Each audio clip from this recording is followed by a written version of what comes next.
आज हम धूम्रपान विधि के बारे में देखेंगे। धूम्रपान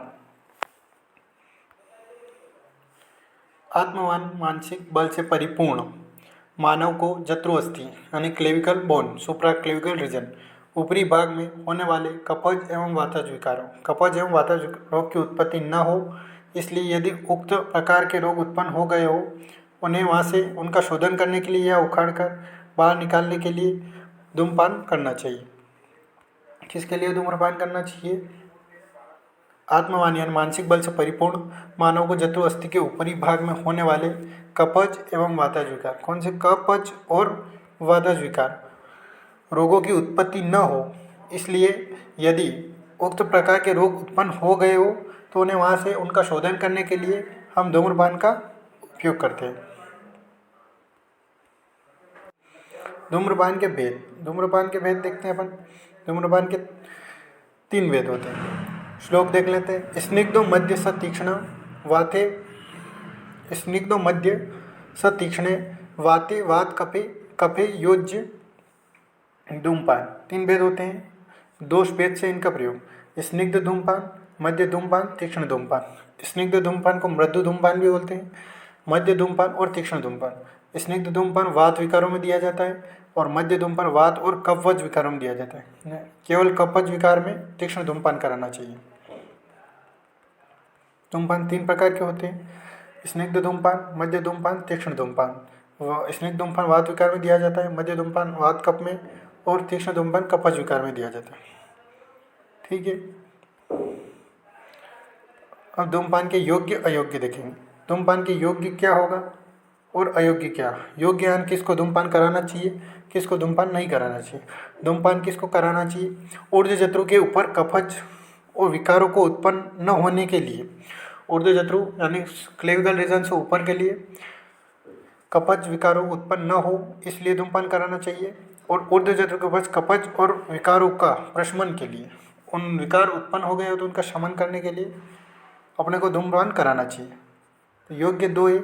ऊर्ध्व जत्रु के ऊपर कफज विकारों को उत्पन्न न होने के लिए, और दूसरा ऊर्ध्व जत्रु के कफज और वातज विकार उत्पन्न हो गए तो उनका शमन करने। कफ और वात विकार उत्पन्न हो गए तो उनका शमन करो, या तो उनको उत्पन्न नहीं होने दो, इसके लिए वो योग्य है। धूमपान के अयोग्य देखते हैं। धूमपान किसको नहीं कराना?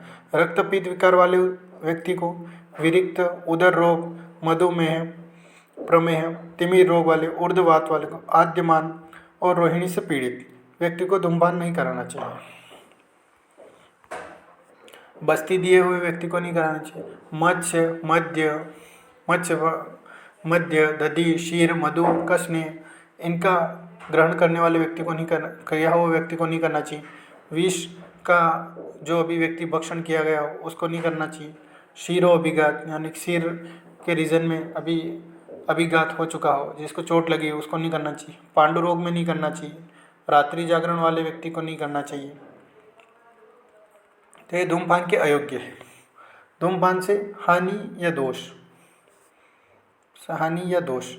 धूमपान से हानि अकाल यानी कि अनिश्चित समय पर धूमपान कराना या अधिक धूमपान कराने से क्या होता है? धूमपान से हानि या दोष कब उत्पन्न होगी? अकाल या अनिश्चित समय पर करा दो, या धूमपान अधिक समय तक धूमपान कराओ उससे। तो रक्त पित्त विकार होगा, अंधापन हो जाएगा, बाधेर्य, बहरापन, सुनाई कम देने का, तृष्णा, प्यास लगेगी, मूर्छा, बेहोशी आएगी, मद और मोह, ये रोग उत्पन्न होंगे। तो अकाल या अधिक धूमपान कराने से रक्तपित्त विकार, अंधापन, बाधेर्य, बहरापन, तृष्णा, मूर्छा, मद और मोह, ये रोग उत्पन्न होते हैं। धूमपान जनित रोगों की चिकित्सा क्या है? तत्र शीतो विधिहत। चिकित्सा क्या है? सभी विकारों में शीत चिकित्सा करनी चाहिए। धूमपान के सभी विकारों में शीत चिकित्सा करनी चाहिए।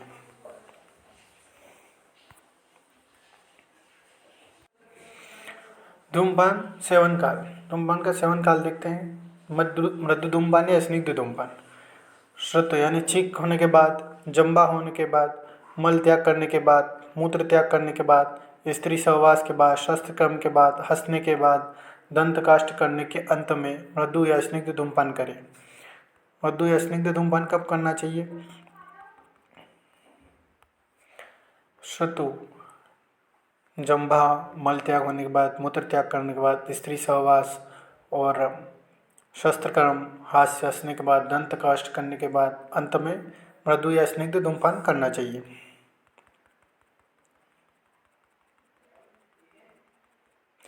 मृदु मध्य धूमपान, मध्य धूमपान उपयुक्त कालों में, मध्य धूमपान कब करना चाहिए? उपयुक्त कालों में निशा और आहार के उपरांत, निशा और आहार के उपरांत, नस्य के अंत में मध्य धूमपान करें।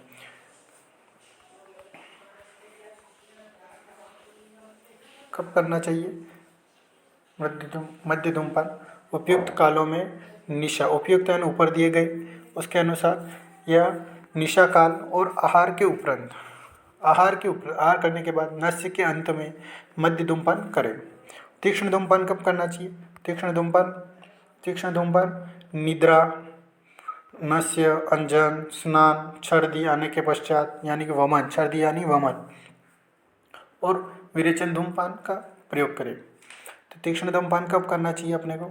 निद्रा के बाद, नस्य लेने के बाद, अंजन प्रयोग के बाद, स्नान करने के बाद, छर्दी यानी वमन आने के पश्चात, विरेचन धूम का पान करें।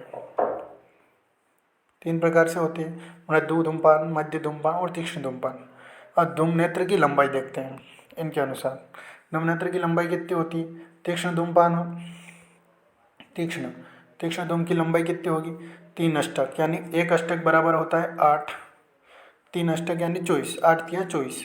स्निग्ध धूमपान देखेंगे अपन, तो स्निग्ध धूमपान में क्या है? 4 अष्टक यानी 32 अंगुल। तीक्ष्ण धूमपान की 24 अंगुल लंबाई यानी 3 अष्टक, स्निग्ध धूमपान की 32 अंगुल यानी कि 4 अष्टक, और मध्य धूमपान 40 अंगुल यानी 5 अष्टक होता है। धूमपान की लंबाई देख लेते हैं। स्निग्ध धूमपान की लंबाई 4 अष्टक होती है।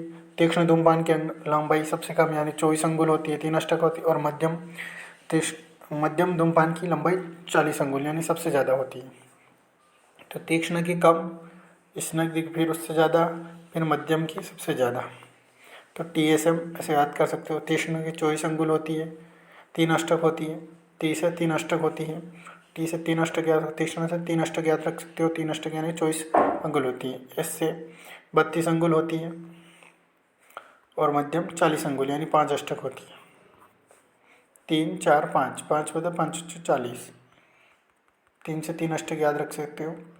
तो तीक्ष्ण धूमपान की 24 अंगुल, 3 अष्टक लंबाई होती है, और स्निग्ध धूमपान 32 अंगुल, 4 अष्टक होती है। मध्यम धूमपान 40 अंगुल, 5 अष्टक लंबाई होती है। धूमपान विधि एवं क्रम, धूमपान की विधि देख सकते हैं, उनका क्रम देखते हैं। धूमपान का क्रम देखते हैं।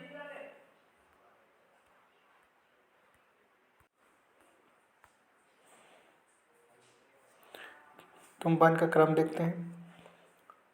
रज्जु यानी कि स्ट्रेट लाइन, यानी कि सीधा बिठाकर, मन को धूम में लगाकर, मुख को विवृत खोलकर, और धूम को 3 पर्याय घूंट भर के, और नासिका में धूमपान करें। क्या करना चाहिए? रज्जु यानी कि धूमपान क्या? उपविष्ट यानी कि रोगी को सीधा बिठाकर, मन को धूम में लगाकर, और मुख को विवृत खोलकर, धुन को तीनों पर्याय घूंट भरे, 3 बार धूमपान करें। यदि नासिका से धूमपान करना हो तो नासा के एक छिद्र को बंद करें और एक छिद्र से धूमपान करें। तो सीधा बिठाकर, मन को धूम में लगाकर, मुख को विवृत करें, और धूम को 3 पर्याय घूंट भरे। यदि नासिका से धूमपान करना हो तो नासा के एक छिद्र को बंद कर लेना चाहिए। नासा मुख से धूमपान, नासा और मुख से धूम्रपान, दोष भेद धूमपान से निषेध विशेष। यदि दोष उत्कृष्ट यानी उत्कृष्ट मत होता है प्रकोप, दोष प्रकोपित हो गए हो तो द्राण और शिरा में स्थित हो, द्राण यानी नासा या शीर में स्थित हो, तो धूम को पहले नासा से पान करना चाहिए। दोष का द्राण या शीर में स्थित हो तो धूम को पहले नासा से धूमपान करें। दोष उत्क्लेशन के लिए धूम को पहले वक्त यानी मुँह, वक्त्र मतलब होता है मुँह से पीना चाहिए। कंठ में स्थित दोष उत्कृष्ट हो तो पहले मुख से बाद में नासा से धूम्रपान करें। यदि दोष उत्कृष्ट हो तो ध्राण या शेर में स्थित हो तो पहले धूम्रपान नासा से करें। दोष उत्क्लेशन के लिए धूम को पहले दोष उत्क्लेशन यानी प्रकोपित हो रहे तो उसके लिए अपने को मुंह से धूम्रपान करना चाहिए। कंठ में स्थित दोष उत्कृष्ट हो तो पहले मुख से धूम्रपान करें, बाद में नासा से धूम्रपान करें। धूम्रपान निष्कासन विधि, धूम्रपान को बाहर निकालने की विधि। तो पिए हुए धूम को हमेशा मुख से उद्मन करें, बाहर निकालें। हमेशा मुख से ही उद्मन करें। पिए हुए धूम को हमेशा मुख से बाहर निकालें।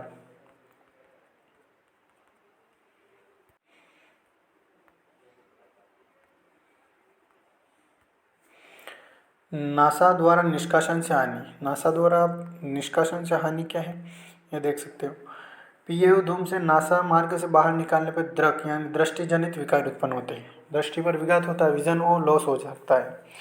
तो नासा द्वारा धूमपान को बाहर निकालने में वर्जित बोला गया, यानी कि नासा द्वारा धूमपान को बाहर नहीं निकाले, हमेशा मुख द्वारा बाहर निकाले। नासा निष्कासन से हानि यानी दृष्टि जनित विकार उत्पन्न हो जाएंगे। धूमपान की अवधि, धूमपान की अवधि देखते हैं भाई कितना समय। धूमपान 3 बार आक्षेप यानी 3 बार ग्रहण करना चाहिए और 3 बार मुक्त करना चाहिए, यानी 3 बार ग्रहण करें और 3 बार बाहर निकालना चाहिए। इन्हिलेशन एक्सीलेशन, इन्हिलेशन 3 बार करें, एक्सीलेशन एक्सहालेशन 3 बार करें। धूमपान 3 बार ग्रहण करें, 3 बार बाहर निकालें। मोक्ष का मतलब बाहर निकालना, आक्षेप का मतलब अंदर ग्रहण करना। धूमपान भेद के काल मर्यादा, इसमें स्निग्ध धूमपान दिन में 1 बार करें, मध्यम धूमपान 2 बार करें और तीक्ष्ण धूमपान 3 या 4 बार करें। तो स्निग्ध धूमपान 1 बार करें, मध्य धूमपान 2 बार करें और तीक्ष्ण धूमपान 3 या 4 बार करें, 3 या 4 बार करें।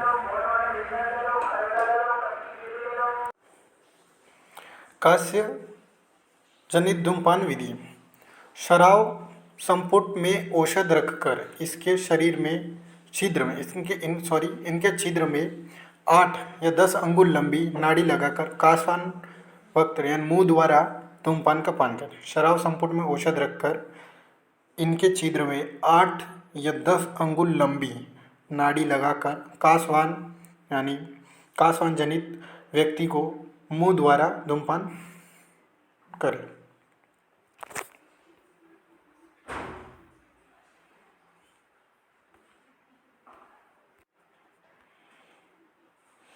धूमपान के लाभ, धूमपान के लाभ क्या है ये देख लेते हैं। विधिपूर्वक धूमपान करने वाले व्यक्ति को कास, श्वास, पीनस, वीरस्व पूर्ति, गंध, पांडुता, केश दोष, कर्ण, आस्य, अक्षी का स्त्राव, कंडू, अति, जांडय, तंद्रा, हिदमा रोग छूते तक नहीं है।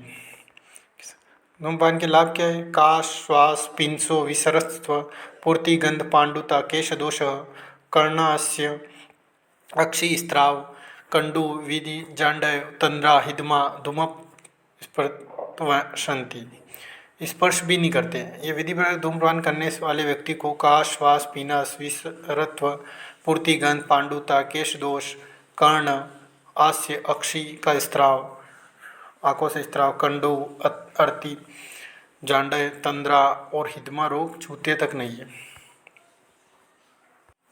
अब धूमपान को टेबल में एक शॉर्ट्स में सारांश देख लेते हैं। धूमपान का सारांश देख लेते हैं। धूमपान 3 प्रकार का होता है, स्निग्ध धूमपान, शमन धूमपान या शोधन धूमपान। स्निग्ध, मृदु और तीक्ष्ण। स्निग्ध धूमपान को मृदु धूमपान बोलते हैं, मध्य धूमपान को शमन धूमपान बोलते हैं और शोधन धूमपान। तो पर्याय क्या है? मृदु और मध्य और तीक्ष्ण।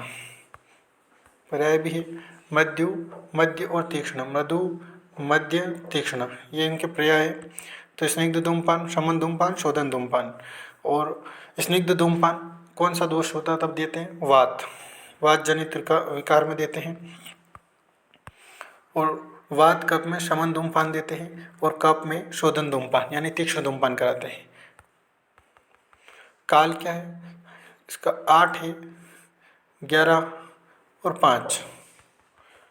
काल 8 बार, 11 बार, शमन 5 बार। ठीक है। काल 8, 11, 5, 8, 11, 5 याद कर सकते हो। और धूम नेत्र की लंबाई देखेंगे तो 32 अंगुल स्निग्ध में, ठीक है, 40 अंगुल मध्य या शमन में वाले धूमपान में। शोधन धूमपान में कितनी दिखती है अपने को? 24 अंगुल, यानी सबसे कम 24 अंगुल, यानी कि 30 से 3 अष्टक 24। तो 32 अंगुल स्निग्ध धूमपान की लंबाई, धूम नेत्र की लंबाई होती है। धूम और मध्य की 14 अंगुल, 40 अंगुल धूम नेत्र की लंबाई होती है। और तीक्ष्ण धूमपान की धूम नेत्र की लंबाई 24 अंगुल होती है। और इनकी आवृत्ति कितनी बार कराना चाहिए? स्निग्ध धूमपान 1 बार कराना चाहिए, समन धूमपान 2 बार कराना चाहिए, और तीक्ष्ण धूमपान 3 या 4 बार कराना चाहिए। एक बार और देख लो इसको।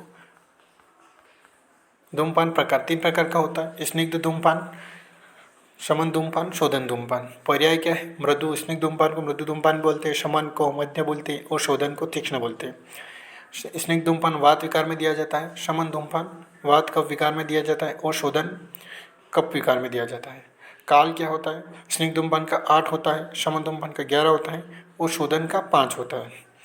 धूम नेत्र की लंबाई, स्निग्ध धूमपान नेत्र की लंबाई 32 अंगुल होती है, शमन धूम नेत्र की लंबाई 40 अंगुल होती है, और शोधन धूम नेत्र की लंबाई 24 अंगुल होती है।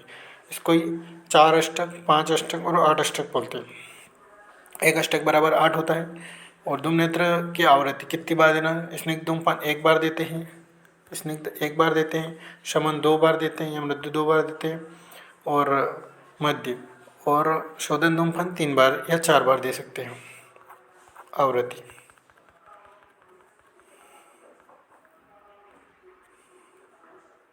धन्यवाद।